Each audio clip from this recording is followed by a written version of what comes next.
What's going on, people? We are Tottenham TV here, and welcome back to another episode of Good Morning Tottenham. Although there is only half an hour left of the morning, but this is Good Morning Tottenham. We're still here. Exactly. We've morning got counts. we got quite a bit to get through today, and I think the main pressing topic of this live stream today is going to be the statement from the Supporters Trust yesterday. Shall we get into it and then give our reaction to it? Yeah. Because I think it was an important statement, and it was like a 6-point plan how to move forward with the current board and the current situation. Obviously, we all know what the statement they put out a couple of weeks ago, calling for the board to step down and refusing to meet Daniel Levy on request. That's happened twice now. And apparently, so Levy has reached out again, and again they've refused to meet up with Daniel Levy. Apparently, them saying before we go on to the 6-point plan, they said, where is it? They said, part owner Daniel Levy has offered a full board-to-board meeting, but we have made it clear that business as usual is not an option. We want to meet with the club's owners and to clearly establish the basis for any meeting before it takes place. So we want to explain here the basis upon what we would approach any meeting. So they want to. Yeah, so they want to meet with the club's owners. They're not interested in they just want to go small straight to fry the top. and They Daniel want to Levy. go to Joe Lewis, but doesn't Daniel Levy have a big stake in the club anyway? He does. 30. Yeah. So I think anything that Daniel Levy comes out with is probably a mouthpiece from Joe Lewis anyway. Definitely true. I'm surprised I can understand it because they've been lied to. And they don't really trust what the board have to say. So what good can come out of the meetings when you can't really trust what the other person is saying on the other end who you're talking to? I can understand that. But on the flip side, there does need to be some sort of communication line, doesn't there? Otherwise, 100%. we're just talking to ourselves. Exactly. Look, let's go through these 6-point plans. Let's go through it step by step and review each one. So come on, let's get into it. Okay. So they've put out 6-point plan how to move forward at Tottenham Hotspur Football Club. The first point, it says put distance between the club and the decision to break away by replacing the current executive board. This will be the first step towards rebuilding the trust and the board and the people it has to work within the game with supporters and to repair the reputational damage done to our club.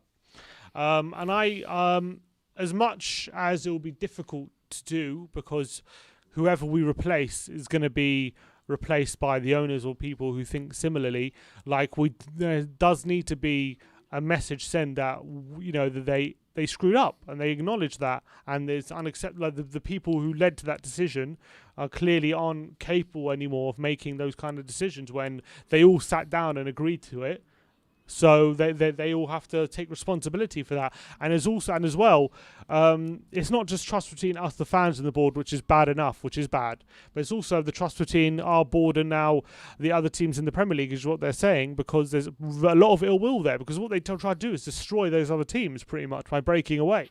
That's what they try to do. They try to just, as Gary Neville said, pull the ladder up from a high advantage. So I agree with that point. I agree with it, but ultimately, will it make any difference if it's the same people employing the same boards? It's going to be like-minded people, surely, isn't it? So, I mean, will it make too much of a difference? I mean, you look at the breaking news last night about Chelsea, and they've appointed 3 fan representatives to sit on the board now.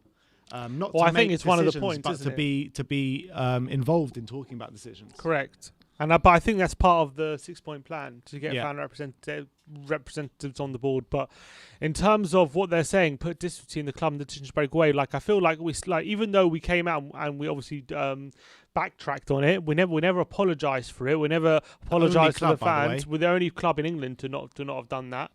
We haven't acknowledged what a screw up that was from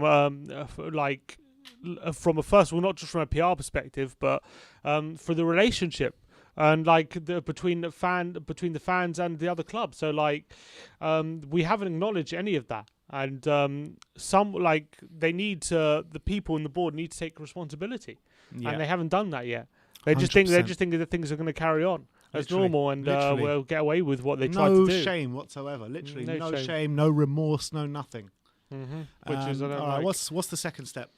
It says, so step number 2, the owners to make to make a public commitment that any costs or fines incurred by the decisions to either join the ESL or subsequently to withdraw from it will be paid directly by the owners and not drawn from the club funds. Yeah, good luck with that. Yeah, exactly. Good luck I mean, with that. credit where credit's due to the Cronkies, because they actually came out straight away and said any fees of exiting this Super League will come out of their fund instead of the actual club's money. Yeah, this ain't happening. Silence is absolutely deafening from Tottenham on that. They're saying that this will not. I can guarantee you this 1,000%. No chance that if we do get fined, which we probably will. I think we have to because of this contract apparently we signed. The sums being banded about are around 8 million or something like that. 8-9 million. Yeah, we ain't paying that. No, sorry, we are paying it. We are paying that. The owners are not paying that. Yeah. No chance. They haven't stuck their money in their pockets once this whole time. I don't expect them to do it now. Yeah. So as much as it's fans of, I think it's just idealism from the supporters trust to demand. Like, I think they're right to demand that. I think it's right, but it won't happen. On the flip side, the Cronkies as well. Arsenal haven't put in a penny, and actually ENIC have put in more money than the Cronkies have at Arsenal, and they're saying they're going to cover the costs. So why can't ENIC and Daniel Levy do that? I'm not saying they can't. They can, and they should. I'm just saying they won't. It won't happen. These types of people, they would have committed to it already, I think, if they were going to do it. Like, I just think that they're not interested in paying anything out of their own pocket, and that's why. Look, I credit. You know the way Daniel Levy's looking at it. He's like, "Oh, we saved this money on sacking Jose Mourinho. Let's just use the rest of the money to pay off the Super League." Yeah, that's what he's going to say. Yeah, exactly. I can't see Levy agreeing to that in any way, shape, or form. But I think the Supporters Trust is right to demand that, because they 100%. should. They 100% should. It's always their screw up. Of course, it's completely their screw up. It's not the club's fault. It's completely their fault what they've done. So they should be paying for it, but I can't see them paying for it. And that's the minimum they should be bloody paying for right now. They should be paying with their jobs. They should be paying with their jobs, and they should be paying more money into the club to build the club's infrastructure and to get these kind of players that are worthy and playing in the stadium that we've got. Yeah, no chance. All right, what's number 3? Number 3 says, create a new club board that includes independent directors whose sole purpose is to protect and promote the interests of Tottenham Hotspur FC as a football club, not its shareholders or owners. Yep.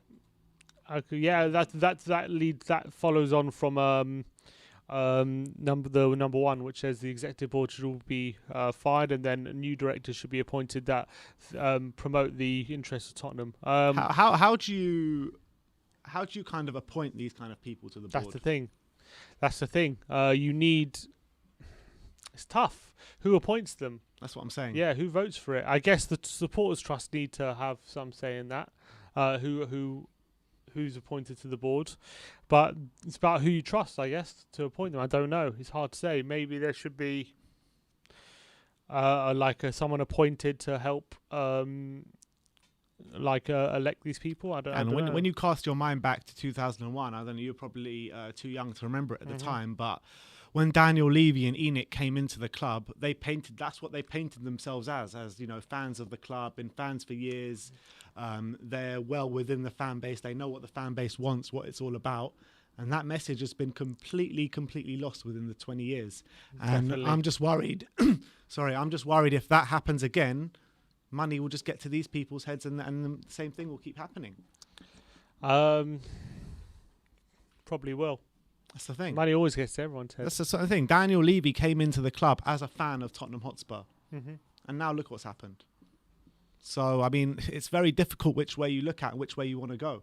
It's difficult. I mean, he came in as a fan of Tottenham, but also as a businessman. Exactly, as someone who has 30% stake in an investment company. Yeah. And that's clearly where his allegiances ultimately lied. Correct. And that's what we can see at the moment, despite the fact that they've built us up, but they've only built us up for themselves. They haven't built us up for the club. They haven't built us up to do anything for the fans on the pitch, and that sacking of Jose Mourinho 6 for a cup final epitomised everything. Exactly. What's number 4? Yeah. So number 4, proactively and positively engage with the government's fan-led review to rebalance the current ownership structure in favour of supporters. Yeah. So basically, Tracy Crouch Was it Tracy Crouch? Yeah. So he's doing that fan-led review at the moment of the Premier League football clubs and how they should be structured, and the supporters trust are just saying that they want the club's board to engage with that and support it, and I agree. And will they though? Like what was that Sir Alan Sugar quote? Yeah, I'm just trying to find it now. Just bear with me. Because he was talking about how like it's fanciful to talk about, basically. Yeah, so I've got it here. Alan Sugar says, I don't think that he's talking about the 50+1 thing that they've got in Germany. And he says, I don't think that it'll ever happen in the UK because they can't gift 51% to an entity that's worth billions. I'm afraid to say that's not going to happen in the UK, certainly with the owners that we have here.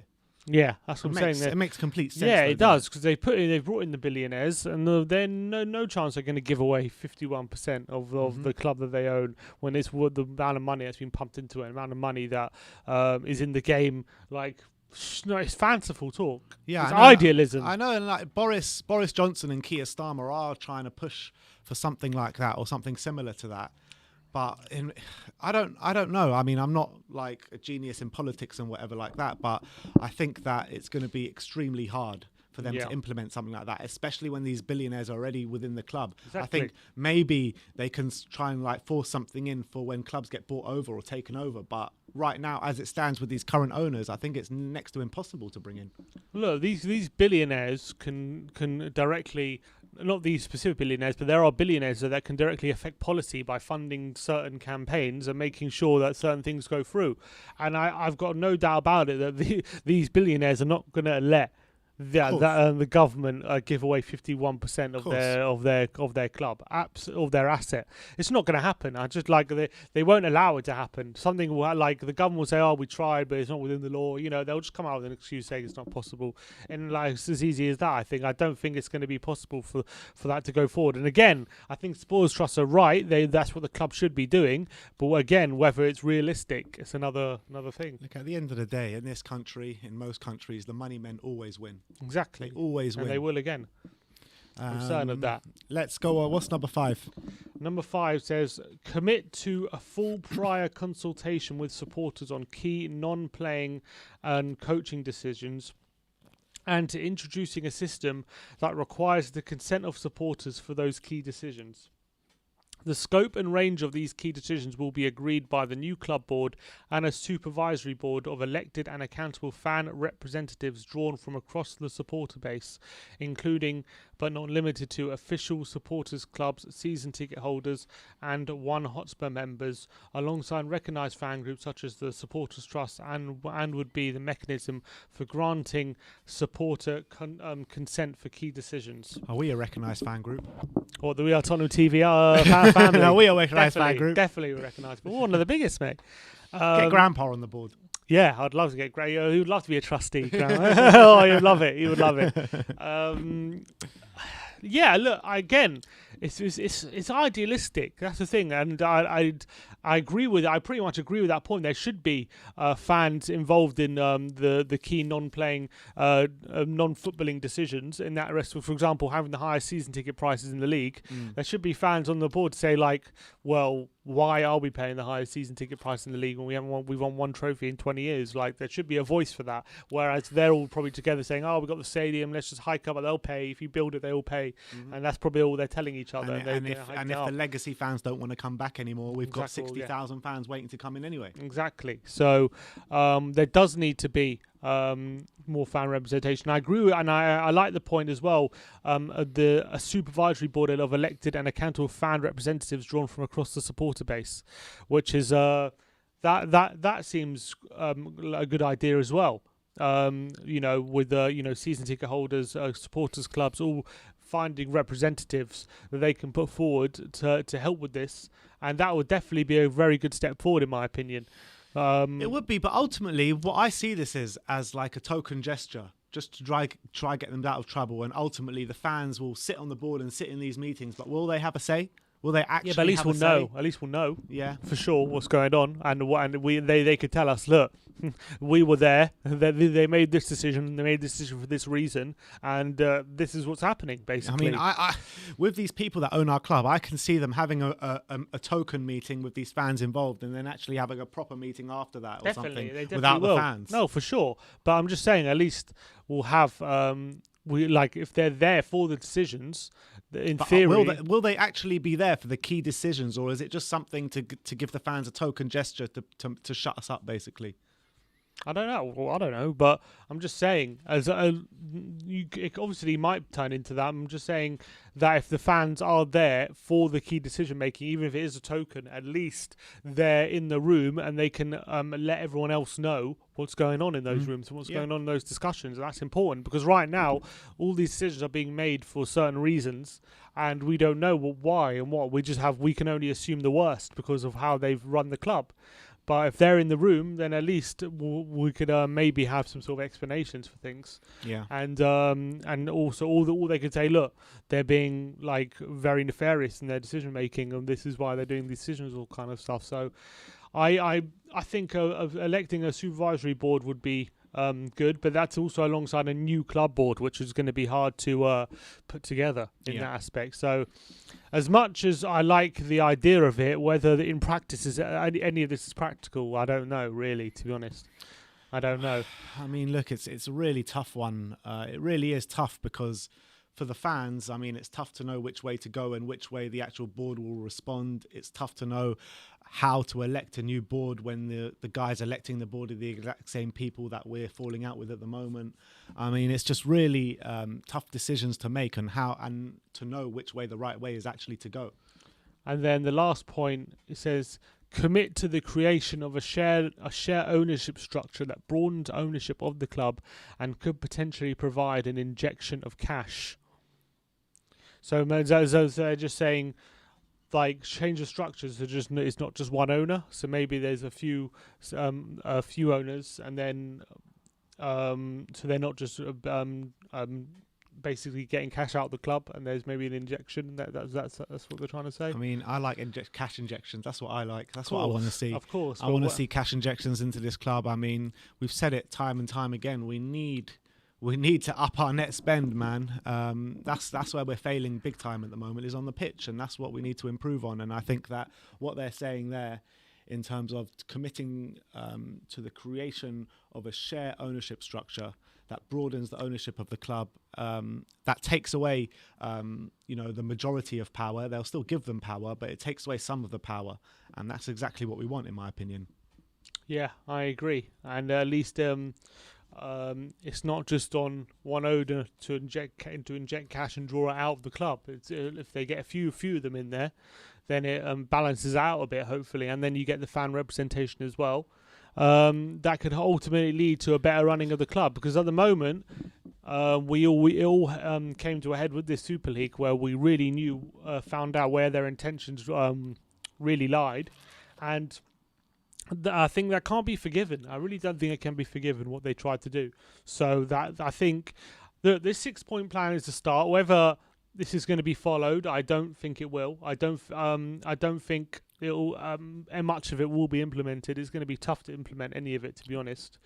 But I think it's a starting point. It's like in a negotiation, you always go for a lot more than you're willing to settle for, and I think that's what the Supporters Trust are basically doing here. They're just basically going for a lot higher than what they're willing to accept, because I think a lot of this is fanciful and idealistic, and it's not really grounded in what is realistic. But and to be honest, most of it should really be implemented. It's just that I don't think it will be. In terms of the Super League stuff, you're saying it's unforgivable what they've done and everything like that. Yep. Would you say it's unforgivable because of what they've shown in the past, of what they've been doing in the past, or is it just the Super League just on its own that's unforgivable? I think the Super League on its own is unforgivable. So do you not think that if they would have showed in the past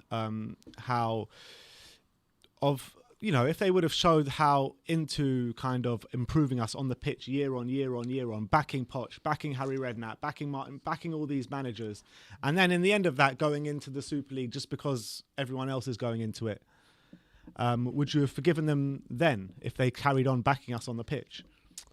Like a la Man City.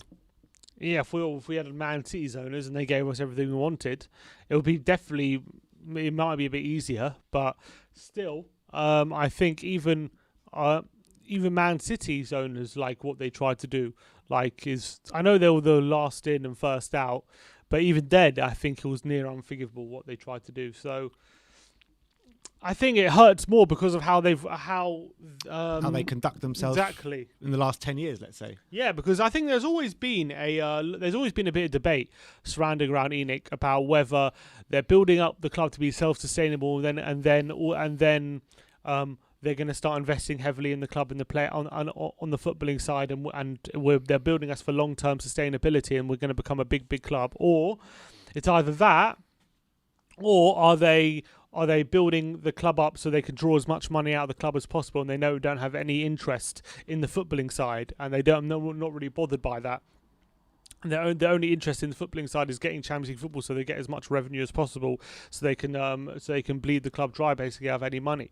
And there's always been that kind of balance there, and I think it's always kind of been there's been a lot of nuance to it, but there's always not really. I think there was a case where for both sides, basically, and a lot of people, including me, gave them benefit of the doubt in a lot of situations where I thought maybe they are trying to do what's best for the club. They're trying to, make ourselves sustainable, and then they will inject cash into the club. But once they did that Super League thing, I think that was the tipping point in terms of you can't give them the benefit of the doubt anymore. You just can't. It's not possible because of what they tried to do. It's clear now that they never really cared. They only really cared about one thing, and that was the money. And because that's exactly what this was about. This was not about anything to do with improving the footballing side or anything. This was just about purely greed and money. And I think after that decision, all their past decisions then got cast into a new light. I think it got recontextualized, and I think that's the situation we're in at the moment. I completely agree with you. I think you're absolutely spot on there. But look, that is the 6-point plan. Let me know in the live comments what your thoughts are on that 6-point plan. Do you think it's possible to put this through? Do you think it's possible? Do you think it's a good idea? Let me know in the comment section below. And while you're there, why not smash that like button and smash that subscribe button? It really helps us with the YouTube algorithms and makes us be seen and what have you. So do scroll down and smash that like and subscribe button. What have we got next? Also just want to say, send. I want to know if you agree or disagree with any of those points the Tottenham Hotspur Supporters Trust had laid out in their 6-point plan. Do send us in a tweet or send us in a super chat and give us your opinions, or just write a comment and we'll react to it. I'm interested to know all your opinions on all their 6-point plans. Do you think it's too fanciful? Do you think any of it is realistic? Any of it's possible? Let us know. Definitely. Let's have a look at the next thing. 1 second. Let me just get it up for you. The new kits have been leaked once again. Can we get the screen up just so I can show the kits? Well, there you go. So wait, we've just gone on a whole rally against ENIC, and now we're showing the new kits. Yeah, we're showing them what not to buy. What not to buy. Do not buy these kits, by the way. We're just showing them for tokenism. Because, this is what we're going to be playing in last game of the season. In terms of a kit, what do you make? I quite like it, to be honest. I like that kind of blue and yellow trim on the outside. Do you want to like it? I'd rather not like it. So I like it as a design point of view, but I'm not going to be buying it, that's for sure. Definitely. I guess it looks okay. Don't have a problem with it. It's pretty plain. I don't know. Yeah, it says these are the home kit leaked for 2022-23 season. That's not even. That's probably a typo, surely. Not gonna leak a kit for 2 seasons time. Well, that's a typo from the Spurs web. Let's see what else we got to talk about today. What about these Ryan Sessegnon quotes? Let's have a look at them. Do you want to open? Because you got the thing linked to your. It's on TalkSport. Yeah, it's on. I sent you. Do you want a WhatsApp? So Ryan Sessegnon has been on TalkSport. Was it this morning? Yeah, it was this morning. We can probably listen to it, to be honest. But should I get it up on my phone? Maybe I can get it up on my phone. Is it on their YouTube channel? No, it's not. It's not on the YouTube. Okay. All right, let's get it up and let's see if we can listen to it. 1 sec. Why can't I? There we go. But I'll get the article up anyway and just see. Just 1 second, guys. All right. Sorry. Because there's a few interesting things he's been talking about. Here it is. How long is he on for?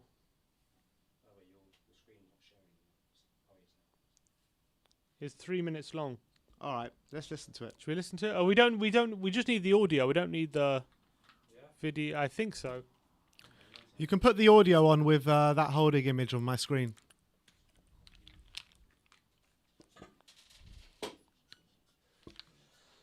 We'll listen to what Ryan Sessegnon had to say. Wait, can we not just play this video?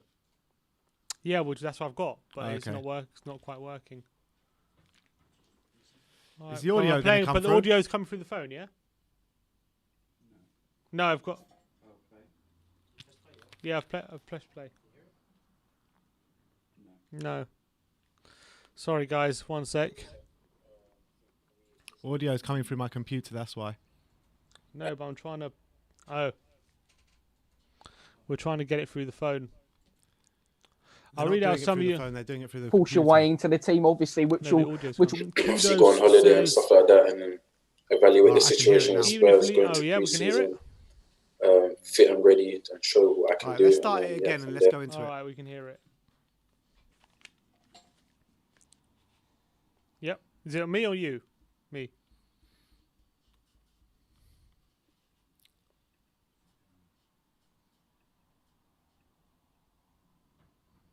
is the aim to go back to Spurs at the end of the season and really try and make a fist of things there and force your way into the team, obviously, which will have a new manager or head coach next as well. 100%. I think for me, it's just to finish this season strong with Tottenham, and then obviously go on holiday and stuff like that, and then evaluate the situation with Spurs going to pre-season, fit and ready and show what I can do, and then from there, whoever the head coach is there, I'm just trying to force my way into the team. And obviously, you mentioned there with a new head coach. Does it kind of feel like a fresh start for you at Spurs this summer as well? And looking at the squad, you still obviously feel there's a place for you to get in there, get into the side on a regular basis. Definitely, I think in some ways I haven't really even got going at Spurs, So I feel like obviously it's been stop-start for me since I've been there. Obviously I got there, and obviously Pochettino was there, and then I just come back from injury, and then he got sacked, and then Mourinho came in, and I've got set on loan and stuff like that. So it's hectic, it's been stop and start, but like you say, fresh start for me to go back and show what I can do, and then go from there. Obviously, Jose Mourinho as the Spurs recently. In the short space of time that you worked with him, what was he like to work with? Yeah, very, very good manager, very tactical. A very serious coach, but at the same time, he can have a laugh and a joke as well at the right times. Obviously, a serial winner, of course. And obviously, everyone knows I didn't get too many opportunities to play under him, but from what I saw and from what I was doing in training and things, he's obviously very intelligent in what he wants to do and set out his teams. And has anyone from Spurs been in touch with you since you've been out there to let you know how you're doing, or just to say how you are? Like I said before, Mourinho was obviously messaging me when I first got out here and asking how was it going and stuff like that, and praising me for the first few games that when I played when I was here. And player wise, obviously I was keeping in touch with Eric Dyer a lot, Dele Alli, Steven Bergwijn. Obviously throughout the season we've just been keeping in touch, and stuff like that. And Scott Parker, your former manager at Fulham, has been linked with the job. Would you like to see him in charge back at Spurs?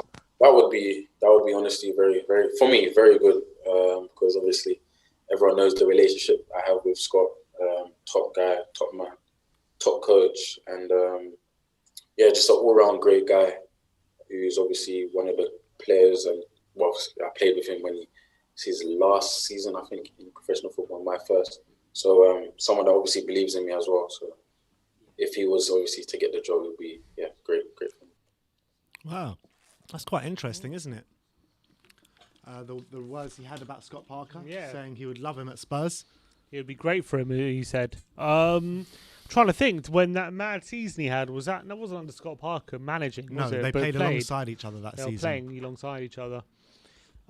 So yeah, he clearly likes him. He probably knows him well, but whether that means he's going to he's not saying he's a great manager, is he? He doesn't, because he hasn't been managed. Was he managed by him? He said he was managed by him. Yeah, for one that season. was I think it was at the back end of his last season. That's when he took over. Scott Parker's when he got promoted to the Premier League. No, he was already at Spurs. Oh, he was ready. So he hasn't been managed with. Yeah, he was, because Parker took over last 5 games or something of the season before. Right. And that's when they went down, and that's when he was He was probably managed for a few games. Right. Under him. So Scott Parker's going to have 2 relegations with Fulham in 3 years. Is that right? Yeah, I mean, I wouldn't He put was the already first, down pretty much. Yeah, I wouldn't put the first one under him, but this one, yeah, it's another Wow. relegation. Yeah. So what did you make out of Ryan Sess's comments? In all, not much to take away from Yeah, it, and apart look, from not the Parker stuff, is there? Yeah, I mean, he's saying how he's been stop-start Tottenham so far, which is absolutely spot on. I think he hasn't really had a chance since he's come to Spurs. It's been a shame, because I think he's a player with bags of talent. I just think he hasn't really got an opportunity yet properly. I know when he has got them, he hasn't really taken them. That's definitely true. But I think he's definitely a player when he's got confidence. We haven't seen the best of him, basically, is what I'm saying. Scored a great goal in the Allianz. Yeah, I'm looking forward to what he can bring to us, because if he can be a good player for us, maybe he can save us a bit of money. Yeah, I mean, he was a player that we were all really excited about when we signed, and obviously he'd been linked with Spurs for many years. And I think since he's come to Spurs, I mean, it looked like his confidence just been shot to pieces, really. And everything that we've seen him do in a Fulham shirt, he hasn't been able to replicate that in a Spurs shirt. And I think what we saw of him in a Fulham shirt was how he can tug that touchline, how he can beat his man, how he can get a good delivery in the box, how he can arrive late in the box and get a goal. And we just haven't seen that as a left winger from him at Spurs. And it seems as though he just doesn't have that confidence to take on his man. So hopefully this year in Germany would have done him good. And he comes back next year with a point to prove. And a quote that we didn't see in that interview, he says he was asked whether he sees himself in the long term a left back or a left mid. He says, longer term, I see myself as a left back purely because I feel it's the position I feel most comfortable in. It's a position where I feel like I can attack from and also defend from, which I've tried to do to improve on since I've been at Hoffenheim. If we do speak again anytime next year, I hope to be playing for Spurs and playing in the Premier League, getting in and around the England squad, as well as one of my aims. I just want to be playing well and back to the Ryan Sessegnon most people know. But for me, it's just about finishing the season strongly with Hoffenheim. But yeah, so in terms of being a left back, if he comes in next season as a player who can play that position, that could definitely benefit us for sure. Definitely. We got a super chat here from Josh King. Big up yourself, Josh. Oh, big up Josh King. And he says, I find it frustrating that quality of recruitment is never mentioned by the Supporters Trust. I don't care if we spend big. It's about having the infrastructure in place to spend well. Cash doesn't mean success. And then in brackets, he's put Man United. Yeah. And I think that's, 100% spot on. And Steve Hitchen needs to go with the rest of them. Yeah, Steve Hitchens is becoming a meme. He's a joke. He needs to go with the rest of them. I mean, this guy, what has he ever done in his career? Before he was at Spurs, he was at Hearts, for God's sake. I mean, we need to get back to the Paul Mitchells of this world and proper recruitment structure in place, not a transfer committee with Daniel Levy and bloody Steve Hitchen. Yeah. They need to leave that transfer committee ASAP. I don't understand. Like, Franco Baldini had one bad summer and he was shipped out immediately. Like, Hitchin needs to go. Like, why are we keeping him around? I don't understand. Why are we keeping him around? He went out to Italy to negotiate a deal for Skriniar, couldn't get it done. We ended up with Joe Rodon. Like, he's absolutely not good enough. Just the players we've brought in since Steve Hitchen had joined the club. Yeah, there have been a few diamonds there as well, but all in all, it's been terrible. It's been absolutely terrible. Yeah, I agree. There's been an update from Fabrizio Romano about Pochettino and Dele Alli, and he says Maurizio Pochettino remains interested in signing Dele Alli and is prioritising his capture this summer. Do you think that's a deal that's going to get over the line this summer?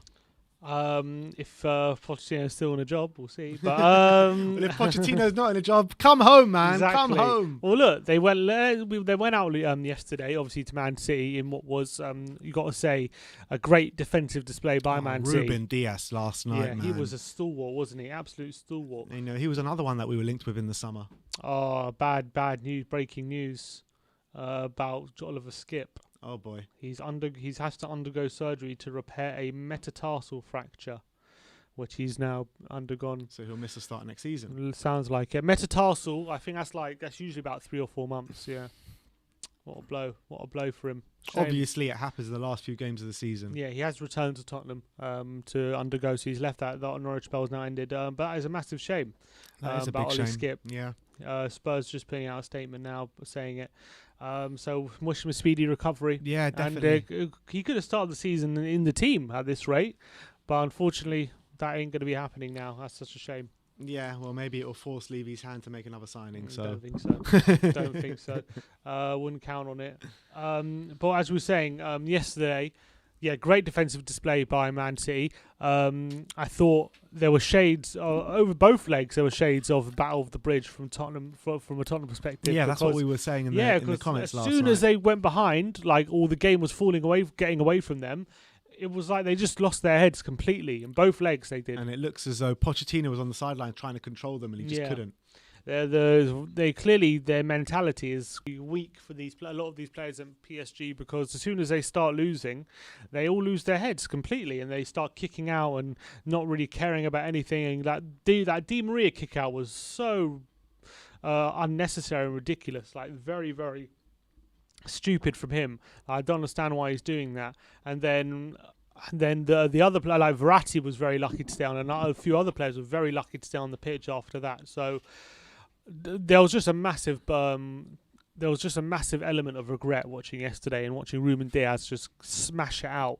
Like one of the best defensive displays I've ever seen, to be honest. Like Ederson didn't have a save to make. PSG had 13 shots and Ederson didn't make a save, and it wasn't like they all ballooned over the bars, because he blocked every single one. I've never seen anything like it. Yeah, and big up John Stones as well last night. But and Ruben John Dias, Stones, but talking about Diaz, man, he is a proper leader, man putting his body on the line at every 4 months in opportunity. difference of age to Joe Rodon. Literally, and we could have had him. Romano says we could have had him. We could have had him in the summer if we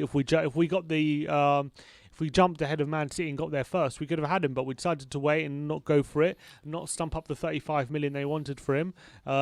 City ended up signing him a lot later in the window than we were linked with him for, and we ended up with Rodon. I remember waxing lyrical on our transfer videos in the summer. We had to get Skriniar or Ruben Dias in the summer. We had to. And I think if we would have got one of the two in, we would be clear. Well, look at Man City's back four yesterday. Ederson, Walker, Stones, Diaz, Zinchenko. Which of those defenders wasn't there last season? Diaz. Exactly. And what happened? It completely revolutionised their defence. Yeah. Only one defender completely changes their whole back four. He's done what Van Dijk did for Liverpool. Yeah, he has. That's what he's done. Yeah, and that's that. But I'm saying that's how it's possible for one defender to change your whole defense. And that's what we were barking on about all summer. We kept saying that one defender can transform this team, and I still stand by that now. I still think it's true. But, these defenders are running out now. Like, Ruben Dias is now at Man City. Skriniar's price has doubled. I mean, who else can we go for that's of that ilk? We screwed it up. It's classic Tottenham, not knowing how best to go about our transfer business. But in terms of, back on the original story of Dele Alli, do you reckon he makes the move this summer? No. Why is that? You think Daniel Levy will block it again? How many years has he got left? He's still got, I think, 2025. So I think he's still a while left on his contract, Dele. I think, depending who the new manager is, I reckon the new managers want to give him a go, I reckon. So unless they buy him, we're not going to loan him out. Unless they have an obligation to buy, I can't see us loaning him out. So unless they're going to sump up 45 million at least, I can't see him going. All right, well, that's that. Let us know in the comment section below what you think of the Fabrizio Romano update on Dele Alli, saying that Maurizio Pochettino is making Dele Alli a priority And also for this summer. There was an announcement from the Premier League 30 minutes ago saying the Premier League has announced that there will be no away fans present for the final fixture of the season following consultation with each club. Each club set to play their final home game in front of fans from May 17th. So there was rumours that they were going to allow away fans, but now the Premier League announcing that there will definitely not be away fans in the Premier League final 2 games, which I think is probably sensible because away fans are a bit harder to control. It's sensible, but when they've done it for like the cup finals and the cup semi-finals, bringing fans down from Manchester and Leicester and all this stuff, I don't really see the difference. Yeah, maybe. Probably right, but that's what they've decided. And Premier League also announced that the transfer window will run from June 9th to the 31st of August. And the new season is due 9th to the 31st of August. Do you reckon Daniel Levy's going to get me a nice birthday present then? No, definitely not. Definitely not. New season is due to start on August 14th, so the experiment with closing the window before the first game is over. Right, so for a second season, that's just... Why? It doesn't make sense to me, that. What? That why they don't end it before the start of the season. Because the rest of Europe didn't follow suit. So we can't be in a situation like we were last time where... Surely UEFA need to make the ruling then. Well, UEFA didn't give a crap apparently, so that is what it is. I think if the rest of Europe aren't going to follow, I think we can't have a situation like we did. I agree before. with that, but I think there needs to be a ruling throughout the whole of Europe where I think it should be a European transfer window, not a English transfer window. Yeah, but the thing is, a European transfer window. People's seasons start at different times, don't they? So it's hard to manage that in terms of whose season does it count? Whose season starts first? They should manage it that the seasons start and finish at the same time as well. Yeah, but what about the Russian league? Don't they start like a lot of weirder times and stuff? Yeah, maybe do it for like the main European leagues or something. You know, England, Spain, Italy, France, Germany. Yeah, they're not going to do it, though, are they? We've got a couple of stories about the manager situation at the moment. The first one is from Corriere della Sera in Italy, and they say talks have taken place between Tottenham and Atalanta manager Gian Piero Gasparini, but the Italian has no plans to swap Serie A for Spurs. That's why they're talking then. So another manager that has no interest in coming to Tottenham Hotspur. Well, I don't know. Duncan Castle says there as well. Says there's talks going on between there's inquiries going on between Spurs and Atalanta. He's quite a good manager, I think he's he's definitely a lot of fun to watch. That's for sure. And with the squad that he's got at Atalanta, he's definitely performing minor miracles there, overperforming every season and playing extremely attacking brand of football as well. Every game seems to be like a 3-2 or a 4-3 when it comes to Atlanta. So it definitely would be fun if. So we're going back to the Ozzy Ardiles days then. Yeah, bring it on. No, but look, he's second at the moment with Atalanta, and he finished. I think they were challenging for the title last season at points before it fell away. So I think he's done a really great job. League as well, didn't they? Sorry, they did well last season. They lost in the last minute to PSG, didn't they? Yeah. So I was really unlucky. But I think he's actually quite a good coach. But I thought Tottenham were looking for a young, dynamic one. So whether he fits the profile, I don't know. And the job that he had before Atalanta was in Genoa. And he actually did a very, very, very good job there. He got them promoted to Serie A in their first season. And in the second season, he finished 5th in Serie A. So, yeah, he did a very, very good job there. And I think Jose Mourinho has also sung his praises before. Yeah, so maybe he's one where it shouldn't be overlooked. But it doesn't sound like he's interested, to be honest. And I don't know. Just from what we're hearing from the club, like with the profile manager they're looking at, he doesn't really fit in that. But yeah, exactly. I'd rather him than Scott Parker. We want a new Pochettino. I'd rather him than Scott Parker. Yeah, maybe. Maybe. Another one here is from Calcio Mercato, and they say Tottenham Hotspur's first choice managerial target is Maurizio Sarri. The two parties held talks immediately after Jose Mourinho was sacked, and contacts have continued in the recent weeks. If we get Sarri, it means Winks is going to be playing every game. Why is that? Because he's going to be playing that Jorginho role. Or maybe we'll sign Jorginho. We'll sign Jorginho from Chelsea. He loves Jorginho, doesn't he, Sarri? Look, I don't know. Sarri's one of those where he's actually done fairly well everywhere he's been, but he also splits opinion as well. He's a very I mean, he got sacked from Chelsea after winning Europa League and finishing third. Yeah, and finishing third. Then he got sacked from Juventus for winning the Serie A. Look at Juventus now. yeah, exactly. I mean, he's done good jobs at Juve and he Chelsea. has, and Napoli as well. And Napoli. But He's always got a bad rap for some reason. Yeah. He got sacked like kind of unjustly. Maybe not at Napoli because they love him at Napoli. they didn't sack him at Napoli. No, they didn't. Chelsea Yeah. just took him. Yeah. But Chelsea and Juventus sacking him wrongfully, really. Mm-hmm. And He was- Chelsea sacking him for Frank Lampard. He was sacked and Juventus sacking him for Pirlo. Yeah. And they both regressed. Yeah, To be 100%. honest, so I think he has been treated badly, but I feel like I don't want him though. I know he's a good manager, but I just feel like if he came to Spurs, it would all end badly. I don't think it would end well. Yeah, I don't think Daniel Levy will take too kindly to him smoking on the sidelines. Yeah, well, you can't smoke. Yeah, so he used to chew cigarette butts at Chelsea. That's what he Yeah. used to do. But I don't know. I don't think he's the man for us, to be honest. I think it's just a feeling. I don't like. He can sometimes play good football, but I remember talking to my Chelsea boyfriend. He just said it's very, very sterile a lot of the time under Sarri, and he was so happy when he left. He was like, even though he did a good job, he really didn't want him to stay on. And I feel like it could be the case if he comes to us where he will struggle to get the fans on side, I feel, and that could be the worry. There is actually just 20 seconds ago another update from Corriere dello Sport saying Tottenham have held talks with Antonio Conte about their managerial vacancy. The talks were productive and a potential reinforcements were identified. That's exactly what I was saying yesterday. That's the one defensive coach that I would take. Because I think he's an absolutely superb manager, and He is. Antonio Conte. He is. He's an absolutely top manager, man. Mm-hmm. To do But what he if- did but- at Chelsea and to do what he did. Yeah, at, but if Inter. everyone's bothered about style of football, then why have Conte in? I just think he's like a modern day Jose Mourinho, Conte. That's how I look at him. Well, he hasn't done anything in Europe. No, he hasn't. What's he had? What did he do with Chelsea in Europe? Nothing. Nothing at all. No. Well, he must have been in it. Like, what did they do? Well, they got to obviously he won the league, and they got to the Champions League, and then they got knocked out. I think did they get knocked on the group stages even because I think they finished sixth, I think, or fifth or sixth the following season. They didn't get Champions League. I'm trying to think where they got in the Champions League. I remember they struggled to get out of the group.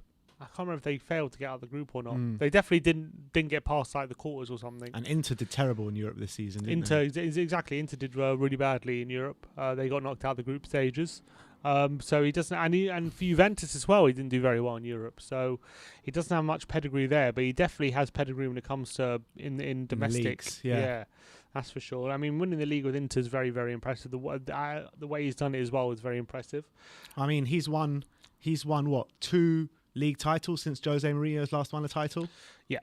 So I think that says quite a bit. Yeah, but in terms of all the things people criticise Mourinho for, alienating people, being ruthless and stuff, like Conte's just as guilty. Like Conte's exactly the same. He's going to tell everyone straight what's up, basically. Mm-hmm. Look how he treated Eriksen. I know he's turned it around the last few months, but he sidelined him for a very long time, long time. And if that was Mourinho, everyone was saying that's toxic. Oh my god, blah blah blah.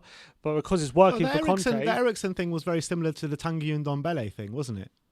I don't know. I mean, like, he sidelined Tanguy and Ndombele for a bit. He called him out in the press a few times, and then, so things started to turn around, and Tanguy was one of our better players. Yeah, I think it went on for a bit longer, though, than the Tanguy one. Yeah, potentially, but it was a similar sort of thing. Kind of, yeah, I guess. But I don't know. I don't think Eriksen's one of their main players. I do believe, though, if Conte comes to Spurs, it does end sourly. Yeah, because I mean, it ends sourly for him everywhere, doesn't it? Him and the board.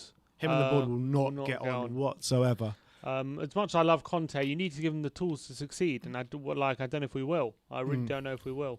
But look, if we get him, obviously I'd be excited because he's a quality coach and he's won the league at his last 2 clubs. But I just don't know whether I just feel like he'll come in like a bullet in a china shop, and we won't be ready for it. And I also believe these players should be ready with it. Jose Mourinho just gone. Well, they're not, because look how they treated Joe. Look at how they were under Jose. So why would they be more ready under Conte than Well, Jose? look how they treated Poch. I mean, so what way do you go? You can't get that kind of manager. You can't get this kind of manager. That's what I'm You saying. can't get Someone this- like Potter, because at least you'll just get him playing football. I reckon, just a bit of fun. Because like Conte's going to be ruthless, going to demand all these things, and these players aren't up to it. That's the thing. These players. I don't know what these players are up to, though. That's the thing. Whatever manager comes in, you're going to need to get a lot of these players out. Screw in the Tuna says Mason will be the manager. I'm telling you. Yeah, to be honest, I think he's right. I do think he's right. I think the more games Mason wins as Spurs manager from now to the end of the season, the more likely he will be in the role next season because, Daniel Levy will be like, you know what, we can save a few pennies here. Yeah. And that's exactly what's going to happen. Definitely, especially if he keeps doing well, Mason, if he keeps winning games, then I think that's what's going to happen. I think he's going to see Mason as a viable alternative, and then all of a sudden he could well be the manager. Well, look, you guys, let us know if you want us to react to anything on Twitter. Do tag us on Twitter, send in a super chat, and we'll react to every word that you guys are saying at the moment. As opposed to the news that we've got to bring you today, that's the majority of it said, to be honest. Anything else? Any other breaking news for you, Sim? Nothing breaking at the moment from what I'm reading, but yeah, people have been sending in their tweets we can react to. Yeah, let's go to some tweets.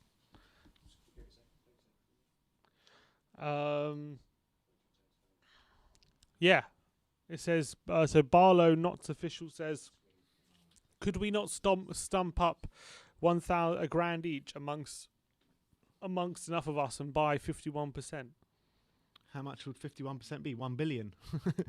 Yeah, what? But yeah, no, Literally, we it comes can't. like worth 2 billion, Yeah, right? so no, not going to happen. I don't think we can. It's a nice idea though, a bit fanciful, but I can't see us owning anywhere near enough of that. Sarangthus here says, can Ryan be our next Poch? It's going to be Nagelsmann, not Poch. What do you mean? He's going to be Nagelsmann. Oh, he's going to be Nagelsmann. What, just because of his age? Yeah, exactly. I don't think he can be our Pochettino. I don't know. Did we talk about those comments from Toby Alderweireld in the build up to the cup final about Ryan Mason? No. He was talking about how he can see a lot of Pochettino in him on the training pitch and that kind of stuff. Yeah, he did say that, didn't he? Because he's one of Pochettino's disciples. But Toby was the one that threw Pochettino under the bus. So was he going to throw Mason under the bus? I don't know, man. It's really hard. This new manager situation is so difficult to know which way to go, to know which manager to take, because out of the managers we want, number one would be Pochettino, wouldn't it? Obviously, So, but that's not going to happen. I mean, He'd be perfect. I'm so lost with this manager search. I really am. Yeah, because the people above are person in this situation. Usually there's like, every time we sack a manager, there's a vision in place, there's a plan in place. And even with the fan base, we've got a clear vision of who we want as manager. This time there's nothing. The fan base are confused. The owners don't know what to do. There's no plan in place. I mean, it's a complete mess, man. It's a shit show. It's an absolute shit show from top to bottom. Any other tweets? Yeah, loads. All right, let's go through. Cody Mack says Cody Mack. The trust between this board and the supporters is fractured beyond repair. We must continue to pressure them to effect as much change as possible. If it comes in small steps, we cannot allow that to stem the tide of unrest. We have a sacred duty as supporters. We need this kind of fighting talk in London. Cody, I want you to get on the next flight to London and bloody lead the protest, man, because you've got all the fighting talk. He's got like an Independence Day level speech on. Yeah, Cody exactly. Mack, I feel. Exactly. Cody, big up Cody Mack, by the way. Thanks for the comment. I think you're always kind of spot on, Cody. Charlie THFC says May 15th needs to be large numbers like Man United. We need to get a message across, and I advise every Spurs fan to try and get there if possible. This time it has to be a proper protest. Well, you know what? Maybe it possibly could be Man United levels if the two protests that are rivaling each other come together. I mean, it's an absolute joke. I'm getting messages from people. Some people saying, back the my 15th. protest. Some saying the 16th. Some saying the 15th. Some saying the 16th. Just bloody come together and let's make it one protest. Yeah, but which it does day? my head in. I think it makes more sense to do it on a match day, to be fair. So 16th. 16th. But I do think more people are turning up for the 15th, it looks like. Yeah. That's where the confusion comes. It's all Spurs for changing, not Spurs, the Premier League for changing the date, the bastards. Yeah, but it's also egos within the fan base of not being able to be like, look, the game's changed, so why not let's move the protest as well? Yeah, that's what we should do. But no, have to say 15th. We said 15th, and it's staying 15th. You know what I mean? Just egos, man. Egos within this fan base. I think we should change it to the 16th. Michael Tabone says we needed to target Kimpembe and do whatever we can to get him a passionate left-sided centre-back and a leader. Mate, he plays for PSG. I think we should get Varane instead, actually. Let's get Varane, actually. No point getting trying to Nah, get why Kimpembe. would you get Varane? Why not? Let's go for Virgil van Dijk. Yeah, true. Actually, he's good, isn't he? Yeah, Van he's Dijk? not Probably bad. go for him. Man, why not Diaz? Didn't miss out on him. Not We'll probably bad. go for Diaz. I think yeah. back to a Virgil We're van Dijk Tottenham, and lads. Diaz. Do people not remember we're Tottenham? All right, I'm not getting Kimpembe. It's not happening. Maybe Middlesbrough got a good centre-back we'll go for this summer. Exactly. George Friend or something. No, we have to wait for the Premier League window to close and only the Championship window to be open. Then we can sign someone. Even when a Championship player, we have to wait till the bloody deadline. We nearly missed out on Roden even. We haven't got Signed him on deadline day. And even past the deadline we signed him, didn't we? I think we had so. to wait for the Yeah. announcement after the deadline. We're a joke, man. Brian Daigle. Big up Brian Daigle. Go on, Brian. Hey lads, hope you're both well. When is the next round of quizzes coming out? I want to go for the treble. Hashtag Levy out, hashtag Lewis out, hashtag Enoch out. Also, can I please come with Cody Mack to do a protest? Cody's passion and my rage will be a fantastic combination. Brian, You're you more than don't invited, need to Brian. say please. You are Mr. Just Levy say, I am out. coming with You Cody. are Don't say Mr. please. Enoch and Mr. Levy out. So look, I want you to be heading the protest. Never mind asking us if you I can want come. a money shot of Brian Daigle coming around the corner with his flag. Exactly, With his protest with his freshly bald trim. When's the next round of quizzes? Probably this week, I'm thinking. Yeah, maybe if we got time, we might even put one together for tonight or tomorrow, something like that. Yeah, tomorrow, I think. Alex Spurs says, unpopular opinion. What about Roberto Martinez?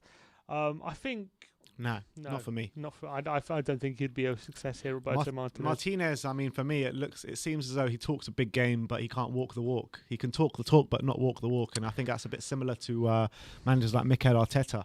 Well, he's won more with Wigan than we've won in the past. That's very true. That's very true. And beat Man City in a cup final. Exactly. Yeah.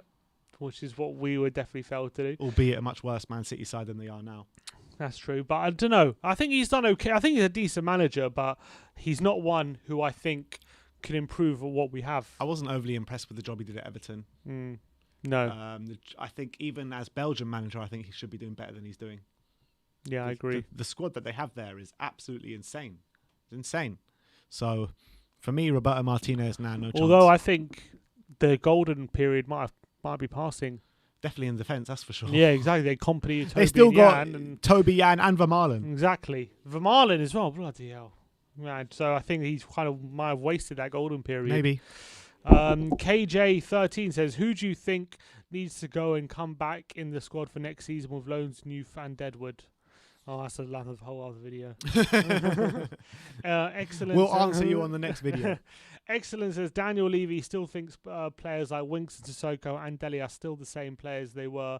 They were Levy and the Deadwood players. He refuses to sell. Are the main problem, not the manager. Whoever the manager comes, I'm next. It will turn toxic. Could have been worded a bit better, but I think he's saying Sounds like a tongue twister. That. yeah, I think so. But if he's saying like Winks, Sissoko, and Dele were able to do a job a couple of years ago, but they're not able to do that same job anymore, and they need a fresh challenge for themselves. I completely agree with that. Especially someone like Sissoko, I think he's declined so much last Sissoko's year. done out here. Dele hasn't been good for now over 2 years, and Winks as well has really had a poor season. The OBN says, with Eriksen winning the league with Inter and Trippier might win the league with Atletico, mentally doesn't this make it more likely for Kane and Son to leave as they see their former teammates attain glory? Not just that. Skipp won the championship with Norwich. I mean, every player that's won us. I mean, what? Did Jedson win something with Galatasaray this year Probably. as well? And Walker's in the Champions League final now, and he's won the league, obviously. Getting Champions League football while we're fighting for Europa. That's all you need to do to win a trophy is come to Spurs and leave. Pretty much. You're pretty much guaranteed a trophy if you leave Tottenham. Mm-hmm. That's the only way to guarantee a trophy. Exactly. So look, Kane is going to be... did you see that quote from Alex Crook yesterday? Let me try and Who's get it Alex up. Crook? He's that guy from TalkSport. He's not that reliable, but... what did he say? One sec. By the way, Bob Spur tweeted us saying, 16th question mark. Now you tell me I've got a hotel booked for the 15th. He said, a call to the hotel in order. Legends, lads. I guess I'll be there for both. No number of protests are too much. Legends. Alex Cruz said, I was told by someone high up at another Premier League club that Harry Kane is desperate and very likely to leave in the summer. By another Premier League club? Yeah. I mean, how do they get news on Harry Kane? He said that Harry Kane absolutely will leave Tottenham this summer. It's not even a debate. I mean, who's gonna stump up the cash that Levy wants? I don't know. Apparently, it's not a debate though. He's leaving. The only team I can see that doing that are Man City or PSG. Yeah. Man City do need a striker, to be fair. But they don't really have those kind of big outlays. City. They don't usually pay 100 million for a player. Their record is Rodri at like 45, 50 million. They signed Diaz for 60. No, he wasn't. No? I don't think it was that much. What was it, 45? Something like, 45, 50, yeah. Yeah, but you know what? For a player like Harry Kane, maybe they'll break their transfer policy or record. Well, Pep saying they're not going to. That's what he said. So we could be lying, but he said they're not going to be spending 100 million on anyone this summer. When he was told about Haaland. In my opinion, I don't think Kane is going to be leaving this summer. I do think he'll end up leaving eventually. I think maybe the following summer when he, 2 years left in his contract, something like that. I think, and maybe the transfer window will be a bit more buzzing about next summer. So I think this summer might be a bit too soon for him in terms of the way the transfer window is going and the whole pandemic and everything like that.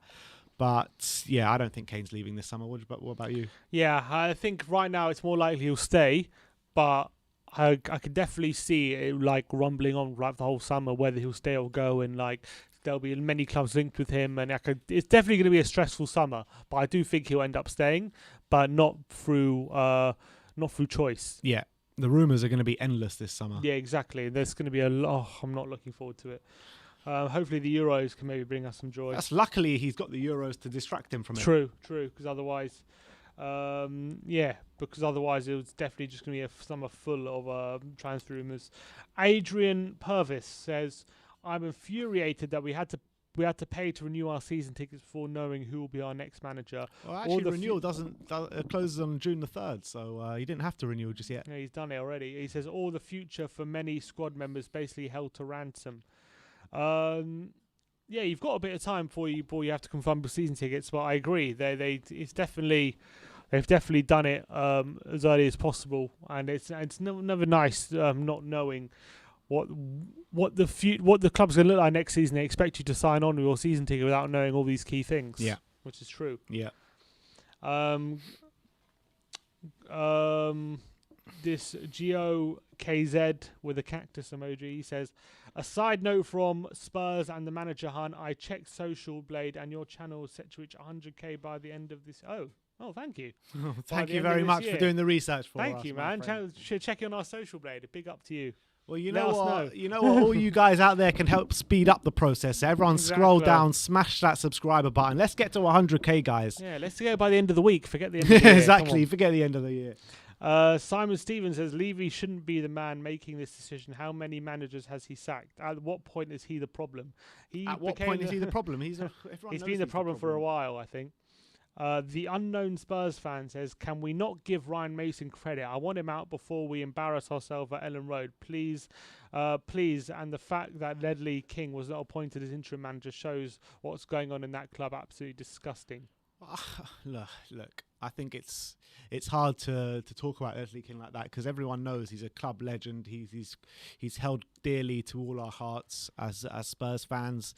But in my opinion, I think it would have been even worse giving Ledley King the role.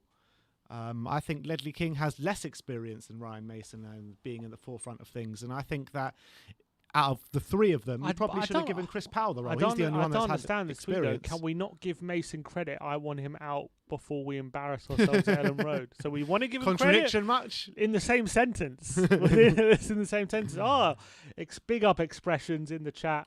Big up yourself. He says, the end of the week, my guys, expressions. Get the oozing army on us. Come on, man. There's expressions in the comments. Yeah, Yes, expressions. He's trying to push us for the end of the week, mate. He's trying to push us up. Help us out, expressions. We know you got the pull. Come on, get us Exactly. on. Get the oozing army involved. Get Now the we'll Don get to Robbie 100k in no exactly. time, man. We'll get to Don Robbie 100k in people, no time. Get them around. Come on, get them to subscribe as well. Rovshan says Ryan's situation depends on his football style. The next games are the decisive games. Bielsa's leads Leicester, Villa. If Mason play in a dominant style and beat them, then why not? But if he shows a game style like he showed against City, I don't want Ryan. Okay. Bob Spurs says 16th. Now you tell me. I've got a hotel booked for the 15th. A call to the hotel in order. Legends, lads. Hashtag Greedy6 out. And he says, I guess I'll be there for both. No number of protests are too much. Legends. If Expressions is still watching, which day is he going? Is he a 15th or a 16th? 15th in or 16th in? He says, you bastards, you guys made my appreciation list. Yeah, we saw your appreciation list. Thank you very much, man. I think look, you've been supporting us from day one as well, so Exactly. big up to you, Expressions. What was that? I've seen that clip on Twitter. I've been with you since day one. that little kid is like a meme. So funny. He's like getting bullied by some guy. I love that that thing from Expressions' channel. That guy berating Levy, when he's laughing. Yeah, that's been made into a tune as well. Can Honestly. you play that that thing I sent you yesterday? You sent it to me yesterday. Yeah, I sent it to you on your WhatsApp in a tweet. And it's basically Levy watching that light show in the stadium with that playing in the background. It's bloody hilarious. You never actually sent it to me. Did I not? No, you never actually sent it to me. I'm pretty sure I did. No, you didn't. Yesterday? No, I don't see it. Oh, that's so annoying. So I don't know where it would be. Because you were looking for it. I remember you were looking for it. You were going to send it to me and you never did. Any more tweets to go through? Yeah.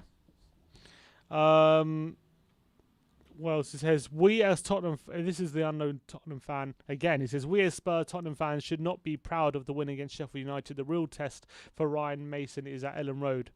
Okay. I've got it here. You've got it? I'm going to send it to your WhatsApp. All right, I will play this then. Play this. This is bloody hilarious.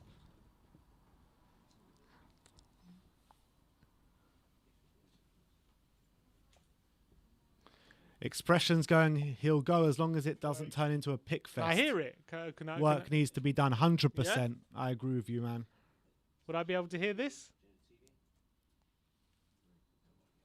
Tell me when to play it. Play it. All right.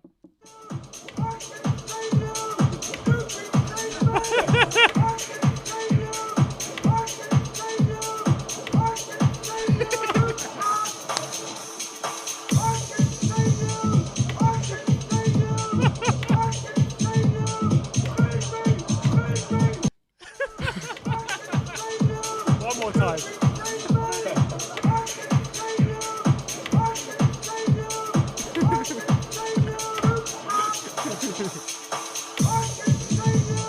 So obviously, big up credit to Expressions for the original video on that one. But the guy who made this remix, absolute genius. I tell you man. what, oh man, they need to start genius. coming out to that at the stadium. I can see you. Brilliant. That is the best video. Oh my god, that's brilliant. That is absolutely brilliant. And look, I think that's a good note to end it on because we've been going for about an hour and I think we've run out of time. Just before we go, I want to give a big up to my sister. To my sister watching all the way in Israel at the moment. She says, shout me out and my friend Sophie. So big up Ella and her friend Sophie. Big up to you. Big up to you guys. She's probably not even watching anymore, but there you go. She Look, better, well, we did that just for her, so she better bloody be watching. Look, all right. That is it for Good Morning Tottenham today. We've got a host of content coming your way today as well, so keep your eyes peeled for everything. We need to change that to the holding music. That needs to be our new holding music. I agree, man. I completely agree. Let's hope there's no copyright on that, and then maybe we'll look into it. But look, I think that is absolutely genius, whoever made that. How can it be copyrighted? It's from an no, the it can't beats. be. Oh, maybe. I see. But look, all right, thank you everyone for joining us today. That is it for Good Morning Tottenham. Stay peeled on We Are Tottenham TV. You've got content coming your way all week, obviously ending off with match day 12:30 kickoff on Saturday morning. So looking forward to that. Thank you everyone for joining us today once again. Like, subscribe and comment. And as always, come on you Spurs.